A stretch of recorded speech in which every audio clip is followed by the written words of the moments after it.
the Warren County School Board for Wednesday, March the 7th.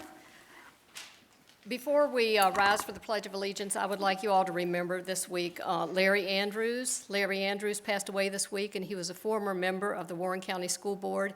He was a member of the first elected school board we had here in Warren County from January of 1996 until December of 1999. And one thing I can say about Larry is that he always had the best interest of our students and the community at heart.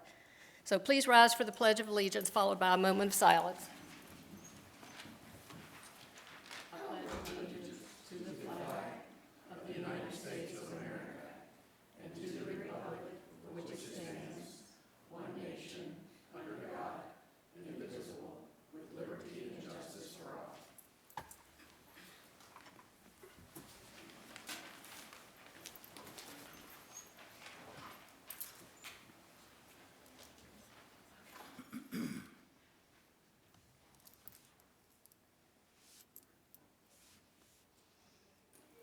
The first item on our agenda is to accept or modify the agenda. Is there a motion? Madam Chair, make a motion to accept the agenda as presented. Second. All those in favor, aye. Aye. Motion carries. Thank you. Community participation. Is there anyone who would like to address the board? Okay. Community participation is a time intended for the public to give input on relevant school issues and not intended to be a question and answer period, as this may be the first time the board has heard this information. Please do not expect individual responses or any comment by the board at this time, but be assured that any concerns will be reviewed. Please print your name on the sheet at the podium, state your name and address, and limit your comments to 3 minutes. All right, I'm Latasha Thompson. I'm at 203 Jamestown Road here in Front Royal. The day that we had not many incidences, the incidences with the high school and the middle school was evacuated, I sent an email to several people, Mr. Jim Wells, Mr. Smith, I think it's Susan. She is one of the school psychologists, the superintendent, and the superintendent's assistant, and the director of finance. And I just want to read that email and then let you kind of see where I was going and the response that I actually got to this particular email. So it says, "Good afternoon, my name is Latasha Thompson. My children attend Warren County High School and Leslie Fox Elementary. As a parent of school-aged children, and more importantly as a concerned citizen, I'm writing to you regarding the safety and mental health of our children. We've recently seen the carnage and heartbreak in Florida. Today we had a series of threats. There was a Ohio school and another at the middle school that caused its evacuation. We tend to look around and say that, whatever that is at the particular time, could never happen here in our beautiful small town. However, anything can happen anywhere. It's necessary for us to be proactive instead of reactive because we are talking about the lives of our children. My suggestion was that we put metal detectors at all the doors and have somebody guard those. Even with our bell systems at the elementary school, I can ring the bell. I could say I was so-and-so's grandma or whatever I wanted to say. They're likely going to let me in. I go through nothing to get across the hall to the office. And then I was talking also about the mental health aspect. I reviewed the page. I noticed we only have 2 school psychologists for the entire area. And I wanted to know how we responded to issues of bullying. Do we help facilitate conversations between the kids? So anyways, the only person who responded to my email was Mr. Wells, and I thank him. And so I sent my email on Thursday the 22nd at 12:29 p.m. He responded to me on his own time. 7:30 p.m. I had a response. I did not get a response from anyone else. I looked at the agenda outline for today. I don't see safety anywhere on there. Mr. Wells did say that there were some things in place and he would let Mr. Drescher give more details. I haven't gotten any response, but it's a big concern for me and my family. Even though my 2 girls will graduate this year, I still have a little guy coming up. And even if I did not have those kids there, I want all the kids to be safe. And metal detectors are relatively cheap. In my research, you can get them starting around $5,000. I think it's worth it. So I just wanted to say that, and I knew that you guys couldn't do any Q&A. Well, thank you for your comments, and I believe Mr. Drescher is going to speak on that a little bit this evening. Okay, thank you. Anyone else?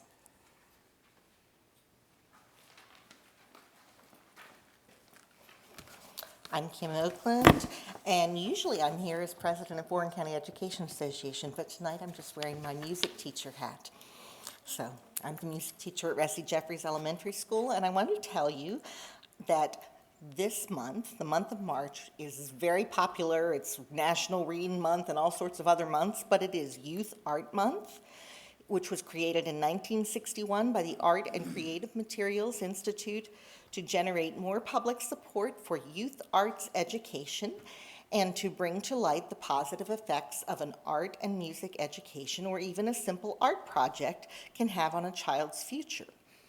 March is also Music in Our Schools Month. The purpose of this month is to raise awareness of the importance of music education for all children and to remind citizens that school is where all children should have access to music.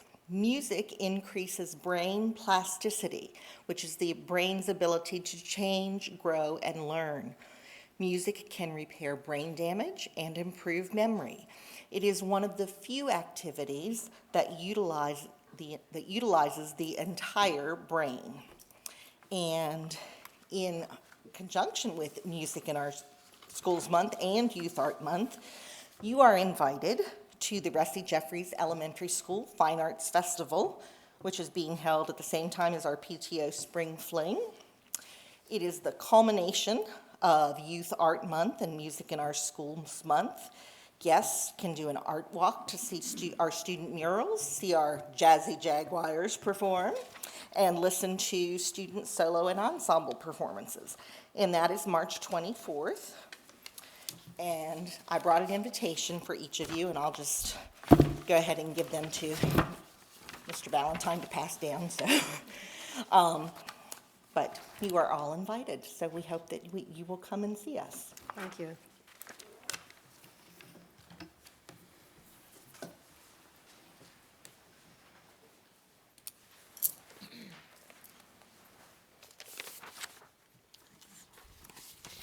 Anyone else? Consent agenda. Is there a motion for the consent agenda? Madam Chair, I make a motion to accept the consent agenda as distributed. Second. All those in favor, aye? Aye. Motion carries. Thank you. Reports. Transitions in the Elements Program at Lord Fairfax Community College. Says Mr. Fox, but I'm assuming it's going to be Mr. Hirsch. Shortened down a little bit. Madam Chairman, Mr. Superintendent, thank you for the opportunity. I'm only going to do some brief introductions. We have some very knowledgeable people and employees that are going to talk about the transition program services across the division, just to give you a global perspective, and then we're going to highlight the transition programs at Lord Fairfax Community College. I would like to start by introducing Colin Miller. He's our transition coordinator. I wanted to talk a little bit about him because we haven't had the opportunity to do that since he's been hired in 2014 in this position. He's worked at Skyline for 15 years as a teacher and did an excellent job as a special education teacher and had a vision towards supporting those high school students with disabilities to college, to work, or to whatever postgraduate kind of services that they were interested in. Had a great interview, and he was selected for the position. I already knew how talented he was. He's in charge of a variety of transition activities, and he was recently asked to present at the upcoming September 2018 International Transition Conference in Cedar Rapids, Iowa, and he did a great honor to do that. In 2017, and he was appointed to a 20-member team, statewide team, for the PERT Advisory Committee.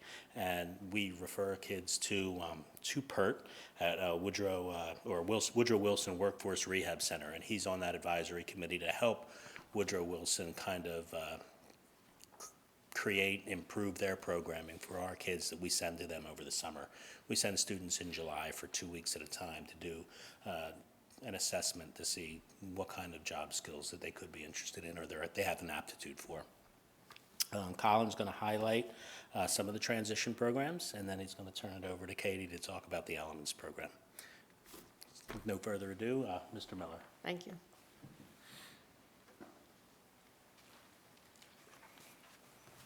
Good evening. How are y'all doing today? Doing well. Well, good. I'm glad I get to come up here and talk to you guys. I know I've talked to you guys individually before, but I'm glad to come up here and talk a little bit about transition so I can highlight one of our great programs, which is the Elements program that's housed over at Lord Fairfax Community College. Just a little bit about transition. Transition can be, as you guys know, anything from any movement. We call it from in elementary, we call it the little T's, where they're moving from grade to grade, or even from elementary school to secondary to middle school. And we try to give them self-determination and independence, and it can be as simple as leading their own IEP meeting. So I think that's a real way to start to get them self-determined, let them self-advocate for themselves. So the more they advocate at a younger age, the more successful they're going to be at an older age. So when they get into high school, when they're 14, that's when we do a formalized transition program, and we focus on four individual areas. We focus on training, we focus on education, we focus on employment, and if they need to, independent living skills, depending on their ability becoming adults. And so with that, we always try to keep the focus, we try to begin with the end in mind. The sooner we get to know our students and the better we get to know our students, the more successful we can be. And we do that through assessments. We do that through sending them places like Wilson Workforce Center. And when they go down there, there's only one. Wilson Workforce is the only state training center for students with disabilities in the state. It's run by Department of Aging and Rehab Services. And the awesome thing about this is that it's utilized by the whole state, but we only get a few slots. And since I've come aboard, I've tried to advocate for our students here in Warren County, and they even offered us 2 more slots. So that is, and 2 more slots may not sound a lot, but that is it takes us up by 2/3 of our other slots. So it is a big deal. So we're really proud of that. And then another thing is going into the community with our community-based instruction. These are students that aren't going to be getting a standard or advanced diploma. These are people that are going to be, or these are young adults or students that are going to be what's called an applied studies diploma. So we take them out in the community and give them work skills, resume, and we give all these functional skills in the community instead of confining them in the 4 walls, because we want to make sure they can be successful. So those are just a few highlights, but tonight I'm really excited to introduce Jillian Smith and Katie Priest, who run our Elements program at Lord Fairfax. This is a program that is a bridge between high school and adult living. And they're going to give you guys an overview of that and let you know how great this program is. So, introduce Katie Priest and Jillian Smith. Thank you. Thank you. We're waiting on the computer to bring our presentation back up. You just give us a moment.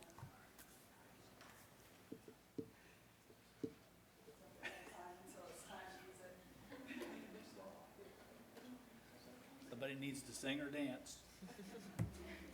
Help yourself. Gosh, if there was only a music teacher in the room. That's right. If there's only a music teacher in this. Chin keeps sliding down.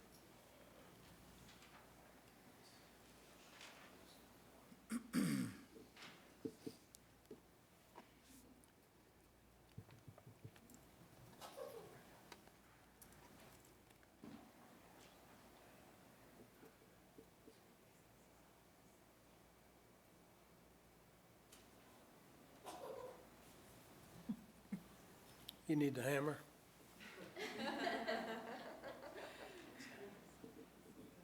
Strike any key.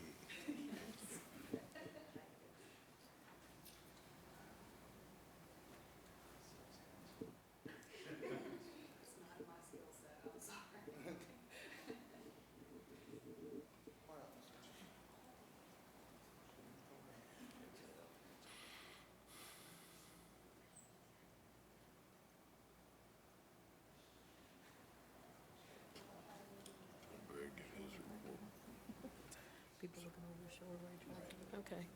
Greg, give his- Tim, is it going to be a few minutes? We can go ahead and move ahead with our reports and then come back? That's a good idea. Okay. How about if we go ahead and have our superintendent's report? He had a media presentation. That's right. Tim, could you bring that up? No, just kidding. Well, good evening. Before I get started on my report, I would like to highlight an action the board just took when they approved the personnel report. You approved Nina Helmick as the new principal of Ressie Jeffries Elementary School, and Nina's with us this evening.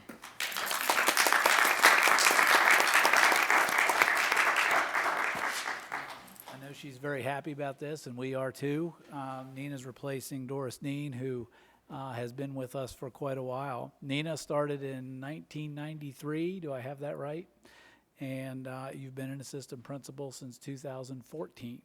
And so you're ready to move on to this big step, and I know you're going to do a great job. So, thank you.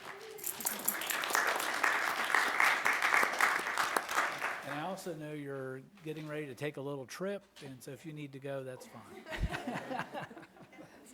That's good. So, still going, Tim? A little bit. All right, I'll start, and when you get ready, just let me know. Now, the first thing I want to mention is Warren County High School recently had their DECA Club, Distributive Education Clubs of America, participate in a conference that was held at Virginia Beach, and they did quite well. They placed first place in the school-based enterprise marketing plan. They were in the top 10 finalists in business and law ethics team event, and they were recognized as one of the top 20 charters in Virginia, which is a pretty big deal. There's 187 charters. Wow. And they were also recognized as the chapter for having the greatest membership growth in Region 1. So congratulations to those folks. They've done really, really well. And I will interrupt this for the real show. Thank you. Okay, so some of you may be wondering, what is Elements? Elements is an extensive learning environment meeting everyone's needs, talents, and strengths. Elements was created to bridge the gap between high school and adulthood by giving our students the skills they need to be successful adults. The goals of Elements students are not much different from what most people their age are working on. They're learning the skills they will need to gain competitive employment. They're learning the skills they need to live with more independence and self-advocacy. And my students are learning how to be active members of their community, and they're learning why that is important. At last, they are exploring new hobbies and leisure activities that they can discover new skills and a healthy way to fill their time. So Lord Fairfax has graciously given us a classroom at their Middletown campus. Our students are going to go to school amongst peers their own age. Only part of our day is spent in the classroom, so we try to make good use of our time while we're in there. Our students have been researching jobs and doing mock interviews. They've created a resume, and they've practiced filling out job applications. They practice counting money, and they work on their communication skills. We learn and practice all the soft skills that employers are looking for in their employees. I try to give my students as many opportunities to actually practice a skill rather than just talk about it. So part of our classroom is spent doing work boxes. Work boxes allow our students to learn and practice skills in a hands-on way. Each box contains everything that is needed to complete a task, including a set of directions. We have a little over 50 boxes right now. They cover many different skills, from sorting and filing to measuring and filling orders. My students learn about various tools and are given the opportunity to use them. They have food assembly boxes and a cash register. They are counting money and working on assembly projects. They even have a vending machine to stock. The boxes are designed to allow the students to work independently until they master a skill. Most of my students enjoy working on these boxes and love checking off a skill once it's mastered. The second part of our day is spent at various job sites around Lord Fairfax campus. Through these job sites, our students are not only learning the practical skills that are needed for many different jobs, but more importantly, they're given the chance to work with team members, and they can see the different roles in the workplace. And they are given the opportunity to practice appropriate workplace behavior in a safe environment. Lord Fairfax has been incredibly accommodating in allowing us to work in many places throughout their campus. While on the job sites, the students are shadowed by either myself or our coach, Ms. Smith. We guide them through their tasks and show them how to communicate with their supervisors and team members. A couple of our students are now able to work at some of their job sites independently without direct supervision from us. Currently, we work in the library taking inventory and at the gym cleaning and greeting clients. They work for grounds and maintenance where their favorite tasks are delivering packages and raking leaves. Most of our students love working at the campus subway where they clean and stock. We're looking for new ways to create job site opportunities. So recently, Elements established a campus recycling route. Our class is now responsible for collecting the recycling in all the public spaces throughout the entire campus and then taking it to the recycling dumpster. We also have established a paper delivery route where our students deliver reams of paper to the various offices in Fairfax Hall. At each of these job sites, our students are communicating with people and practicing the concepts we have talked about in class. We are continuously looking for ways to include our students in as many student life activities as possible. They have met and formed real friendships through these events. Recently, Elements sponsored a student life activity when we had a paper airplane contest. The Elements students hung up posters and encouraged their friends to join. There were even prizes for the most creative plane and the furthest flight. Many people participated, and they were able to meet our students and learn a little bit about what Elements is. We've also established Fitness Fridays, where we take advantage of the campus gym. And when the weather is nice, we take hikes on the trails or play basketball on one of their courts. Our kids even take a yoga class twice a month. We have a motto in our class: try something at least once before you decide if you like it or not. With that in mind, the students have tried yoga, participated in a color war, and climbed a rock wall, and they've loved every bit of it. Element students often have peer mentors that come and spend time with us. We've partnered with Larry Friedenberg, a professor at Lord Fairfax. As part of his human services class, his students are asked to volunteer time in Elements. His students shadow and guide our students while they're on their job sites, or they can spend an hour at lunch with them and work on their communication skills at the student union. The student union is a gathering place for many of our college students. Our students look forward to this time of day. This is when they get a chance to practice their social skills. They play games, they play pool or ping pong, sometimes they even sing and dance. Student life is important to us at Elements. It gives our students the opportunity to feel like they're part of the Lord Fairfax community. It not only gives our students a chance to interact with their typically functioning peers, but it also gives the students of Lord Fairfax the opportunity to know their peers with disabilities as well. But not all learning can be done in the classroom. So a large part of our Elements curriculum is community-based instruction. We have been all over Warren County and Winchester exploring and learning in our community. Our class has a weekly engagement at Max Roller Rink where we help the owners for the weekend by cleaning, organizing, and counting quarters from their machines. My students have gotten their library cards from Samuel's Library, and there are adult IDs from the DMV. They registered to vote, and last November they all became first-time voters. As a class, they have toured the government center, the school board office, United Bank, and the post office. They have learned about jobs at Blue Ridge Shadows, Wink FM, and a working farm. Our students have visited many stores and local businesses throughout their community.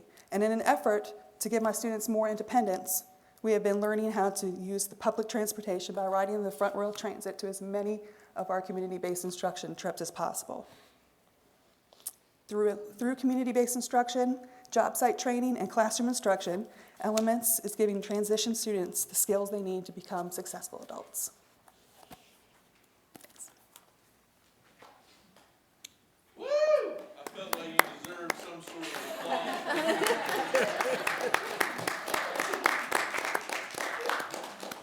Thank you, that was very interesting. How many students do we have in this program? Currently have 4.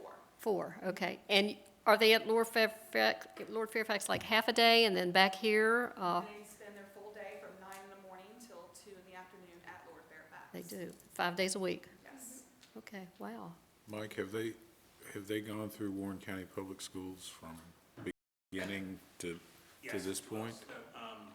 They've been through Warren County Public Schools, and when they hit the age of majority at 18, 19, and 20, Colin, KD, and the staff at Skyline High School and Warren County High School work with students and create individual transition plans, which could include and does include the Elements program. And we're trying to grow that population with additional staff members. And Lord Fairfax has been such a team, such a partner. This space is no object, and they're really supporting us with everything we need. That's great. That's great. Thank you. Nice presentation. Anyone have any comments or questions?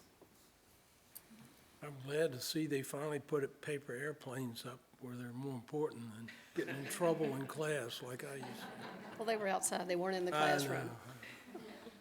Thank you again. Education's changed. Okay, back to Mr. Drescher. Well, I just would say, I know this is a program that has been in our thoughts for many, many years, and I'm very pleased to see it being done so well. So thank you for what you do for our kids. Very appreciative of that. All right, let me jump in. I'd like to talk a little bit this evening. I have two topics. One, I'm going to talk about VTSS and E. Wilson Morrison, but then I want to talk about school safety as well. So just to let you know. All Warren County Public Schools are utilizing the Virginia State Suggested Framework, VTSS, or the Virginia Tiered Systems of Supports. VTSS offers school systems and individual schools a way to impact attendance, behavior, and student achievement by utilizing evidence-based practices. The tiers are identified this way. Tier 1 is what practices we do for every student. Tier 2 is what we do for students that need more support than Tier 1, and Tier 3 is what we do for students who need the most intense support. Often, even if a practice is identified as a behavior intervention, it impacts attendance and achievement. Tier 1 practices should be working for 80 to 85% of our students. Tier 2 practices should be needed for only 10 to 15% of our students, and Tier 3 practices should be needed for only 5 to 10% of our students. That's just a quick way to identify what the tiers are. We've had central office staff and school-level personnel trained. We have 3 committees division-wide working on different components of this process, and each committee is responsible for communicating and training personnel at each school. The first example we have of system-wide utilizing this framework was our adoption of greeting students at the door, which you've heard about. While simple in design, this evidence-based practice promotes positive relationships between teachers and students that's been shown to impact attendance, behavior, and achievement. Students are greeted by name, and a brief, genuine pleasantry is given to each student. And this ensures that every student is recognized and helps the teacher see the current disposition of each student. This allows the teacher to understand if each student is ready to learn while building a relationship. As simple as this practice is, it is very powerful. Also, as simple as this practice seems to be, it is somewhat of a challenge to implement with fidelity, meaning every teacher practicing it every day. We're utilizing another evidence-based practice of fidelity checks to ensure that all teachers use this practice. A principal or central office person visits a school in the morning or at class change and observes teachers, tallying if a teacher is greeting students at the door. The tallies are converted to a percentage and the school's given a report. We have schools at 100% and we have schools as low as 50%.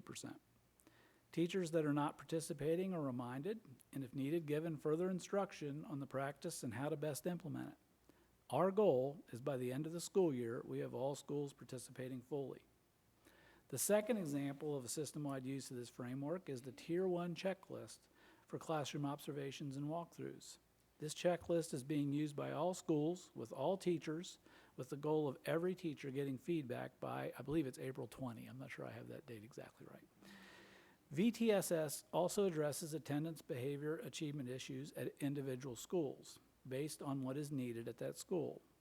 Each of our schools are utilizing some or all 3 components. An example of this occurring is at E. Wilson Morrison. There was and is an identified need to address all 3 components at VTSS at E. Wilson Morrison. Behavior being the first example. School discipline data showed a high number of office referrals.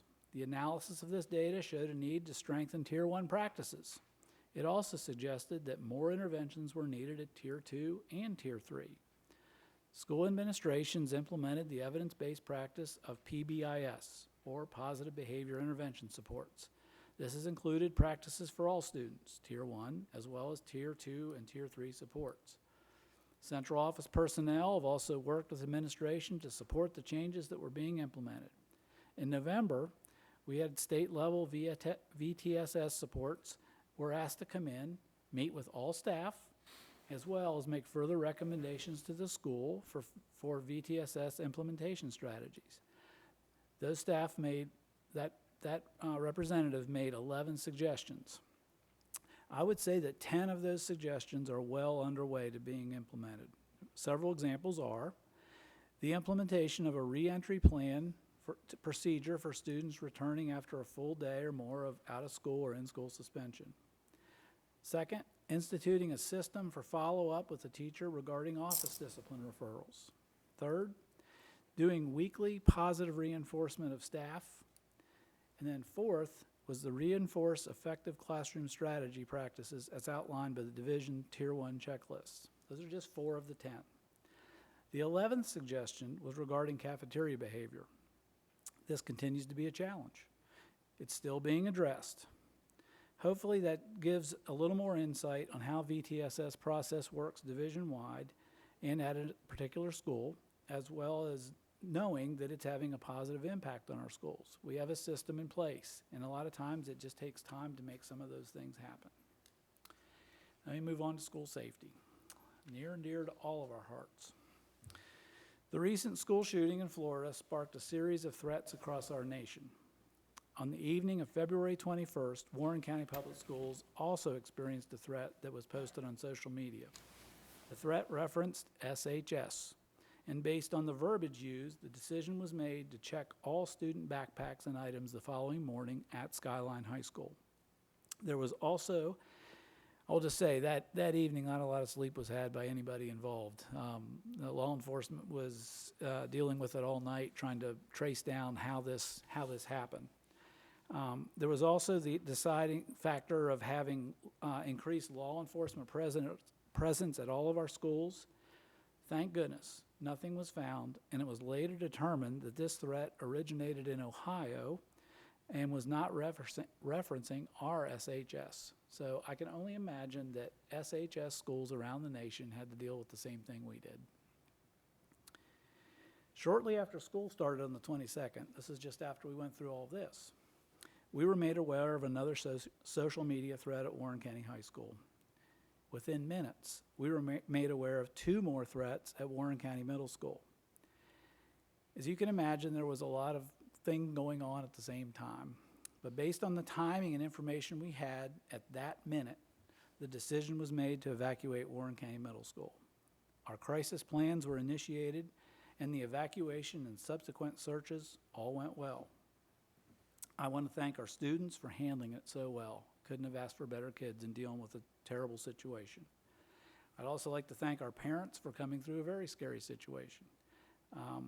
They did great, and I know it's not easy. I'm a dad too, and I get it.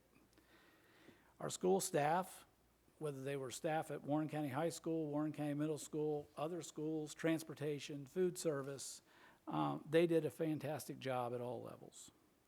And I would also like to thank all of the law enforcement that supported us. Those of you that were around that day saw dozens of police officers, sheriff's office, state police. You saw folks from other jurisdictions coming in and helping out. It was a full-blown effort to keep us safe. In all the cases, in all these threats to our schools, we know who did it. In no case was there a real threat. I would define them all as individuals saying or doing very foolish things. However, it doesn't mean that we don't do something. All of that has been turned over to law enforcement, and all of those individuals have gone through our disciplinary procedures. We have followed our threat assessment and mental health assessment as appropriate. We have good processes in place, and we have good people implementing those processes. School officials, myself included, and law enforcement have met several times to review our procedures, and we're now in the process of looking how we can make improvements to current practices. I do believe we have good practices already in place. However, I will shortly be making further recommendations. Believe it or not, just before this all happened, we ordered locked door buzzer systems for the 3 remaining schools that don't have them. And that would be Warren County High School, Skyline High School, and Skyline Middle School. Thank you. I have a good team. They will be installed as soon as we get them. So that will be happening. I did send out a survey to parents in order to help me offer any supports to our students and families. I'll be talking tomorrow morning with all of our principals, and one of the things I'll be telling them that our parents have said, for the most part, students feel safe. However, about a third of our kids need further assurances about being safe at school. I don't blame them. I do too. So the need for mental health, which was mentioned earlier by one of our speakers here, is definitely a need. That's a big deal, and that's something that we are always looking at how we can improve. One thing you will notice if you're in our schools is that there has been an increased law enforcement presence at all of our schools. Believe it or not, before this happened, throughout this whole year, we've had additional sheriffs, either deputies or investigators at each of our schools in the morning and the afternoon. You may or may not have seen them, but they're there. You're now seeing, from this time forward, additional law enforcement coming into our schools during lunch hours. And that's part of helping our young folks see their presence and help them feel safer. I think that's helping. From what I've gotten from feedback from principals already is that kids are really appreciative of seeing law enforcement come in there every day. And I think some of the law enforcement deputies have kind of been overwhelmed because they're kind of seen as the hero. They come walking in and all kids want to talk. And it's an opportunity for them to sit down and eat lunch and talk with them. So those things are happening. As you can imagine, in the last weeks, schools and offices have had many hundreds of inquiries, questions, emails, phone calls, and I've tried to pride myself in answering every one, and I apologize, I missed one. The first night that this happened, I didn't count them officially, but it was over 80 emails that I answered. So there's a lot going on. I think we have good people, we have good support. I feel very positive about what we're doing to keep our schools safe. I think you're going to see some of the recommendations that we'll be making will add to that and be helpful. So I would be happy to answer any questions or thoughts that I can try to do at this point. I'll just make a comment on the 3 schools. We had already been planning for that, and it was set up, so I appreciate the promptness and rapid fire getting that working so we can have it installed quicker than we thought. I think there's been some other schools that have ordered the same stuff around the nation. Oh, yeah, so I'm we sure, may yeah. Unfortunately, maybe waiting a couple weeks, but it was on order before this all happened, Right. actually. Right, yeah, I knew we were working on it, we were just gonna accelerate more. I know it's not an easy fix, and I know you all are talking with various entities to come up with a good solution, and Yeah, I've had, a lot of parent input, and it's been good. And I will say I've gotten a lot of positive feedback about what we did, but I've also gotten some good constructive criticism about things being that we can do better. That's our goal. We don't know to improve if we don't hear it. yeah. Yeah. Thank you. Absolutely. School board reports. Mrs. McKeithron? I'd just like to echo Mr. Drescher's comments. I mean, it is obviously a concern, and we appreciate the staff, the faculty, the law enforcement for everything that they've done. And that's it all I want to say. Thank you. Mr. Wells? Well, yeah, echoing that, security, it's not a new thing, but it's become a more necessary thing and a more pertinent thing. And the fact that we're being proactive, and the nice thing is to see that the parents and the citizens of Warren County are being a part of that proactive and not just simply, asking, what are you doing? They're actually giving suggestions, they're being a part of the solution, and that is always helpful. We can do a whole lot more together than we can do separately, and I appreciate that. And then just to mention Mr. Andrews, he had the children's, and he did what he felt like was right. Mr. Andrews and I became friends, and we never agreed on a single thing, but we never had a cross conversation about it, and you know, I honor his life and his service to the board. That's it. Thank you. Mr. Rosen? Well, first of all, I'm glad to see that we did survive the windstorm, nor'easter. That's where. Another one coming. Yeah, let's hope not. I think we don't need to stress them anymore in the maintenance department. The other thing is thank you all for your presentation on the Elements program. Appreciate your hard work and everybody associated with that. Sounds like a really neat program. That's basically that's all it? I've got. Okay. The only thing I have to report is I did attend a VSBA Hot Topic Conference in Charlottesville 2 weeks ago on superintendent evaluation. And it was really helpful for me to understand the process and the paperwork that needs to be done. And I think we're doing a lot of things right there. Just we'll go over some papers at our next workshop. So, okay, action agenda. Dr. Andrew L. Vincent Scholarship. Mr. Fox.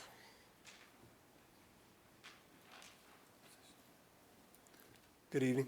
Hello. The family of the late John Wimmer has proposed the Dr. Andrew L. Vincent Scholarship. This scholarship would be given by the family of the late John Wimmer, who was diabetic, as a thank you to local podiatrist Andrew Vincent, who demonstrated care and compassion and a never-give-up attitude in over working 10 years of treatments and surgery with Mr. Wimmer. Office visits were filled with conversations of the importance of the continuation of education and Dr. Vincent's appreciation of scholarships for his own education. The scholarship would be a $500 scholarship for both Skyline and Warren County High Schools, and the criteria would be for the student to fill out the general application and have each school scholarship committee to select the recipient from their respective schools.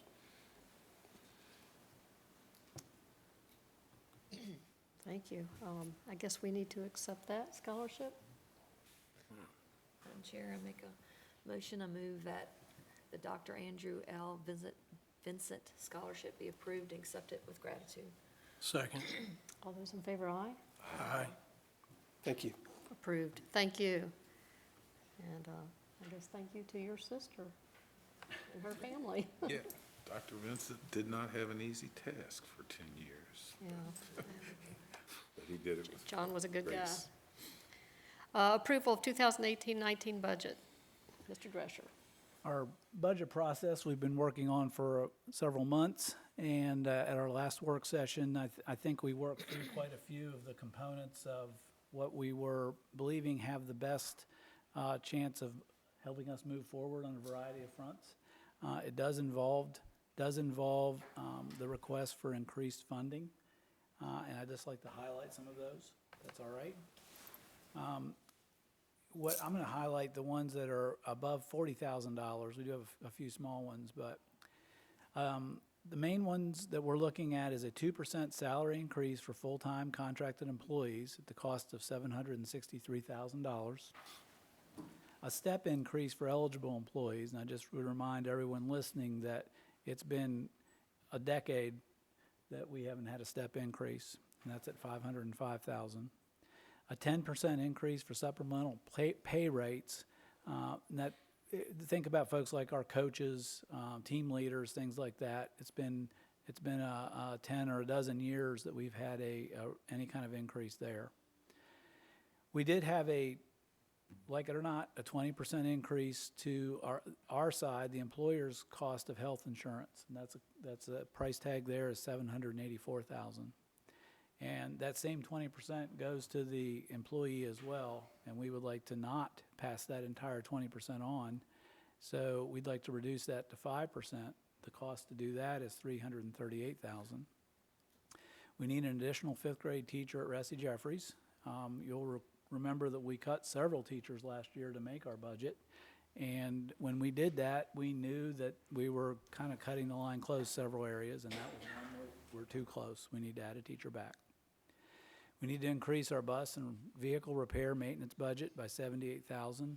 That was something we cut in order to make budget last year. And then we need to increase maintenance and facilities contracted services by $100,000. Those are things that are going up primarily due to the new middle school, but also just costs going up throughout the division. So we've learned a little bit about revenue from the state, and just in general terms, it's a little bit worse. Both the House and the Senate, typically, I think the Senate is usually a little better than the governor's budget. In this case, it's worse. And the House is also worse. So we kind of split the two, what we think the revenue is going to be. And so that increased our request to the Board of Supervisors by, I think it's $133,000. Yep. So when you see the bottom line, that's $133,000 more than what we had discussed at our work session 2 weeks ago. So, but that's really the only new news that we've gotten from the state at this point. And Rob, I'll ask you to, if there's anything I've missed that we want to make sure we highlight here. I think that pretty well sums it up. The total bottom line, the total budget amount didn't change from the last work session. What did change, we reduced our anticipated state revenue by the $133,000, which it probably won't be exactly that amount. It'll be somewhere hopefully close to that or less than that, hopefully. But in doing so, in reducing the state revenue by that amount, that increased the required increase in local contribution by that amount. So it was about 1.7 million previously, and now that increases to about $1,848,750 increase in local funding that would be requested if you pass this proposed budget forward to the Board of Supervisors. Okay. Any questions or discussion from Mr. Valentine? Someone like to offer a motion? I will. Madam Chairman, I move that the proposed fiscal year 2018-2019 operating budget in the amount of $56,771,798 with a total local contribution of $25,329,914 and the proposed fiscal year 2018-2019 cafeteria fund budget in the amount of $2,817,720 be approved for submission to the Warren County Board of Supervisors. Second. All those in favor, aye? Aye. Motion carries. Thank you. Hopefully that'll go through. Discussions by school board, upcoming 2018 VSBA Valley Regional Spring Network Forum and the VSBA Hot Topic Conference on April 17th in Chesterfield Career and Technical Center. If anyone is interested in attending either one of those, please let Mr. Valentine know. Any further business? None? Meeting I adjourned. Oh, go ahead. I just wanted to say it was good to see Mr. Miller again. Haven't seen you since you surrendered at Antietam, but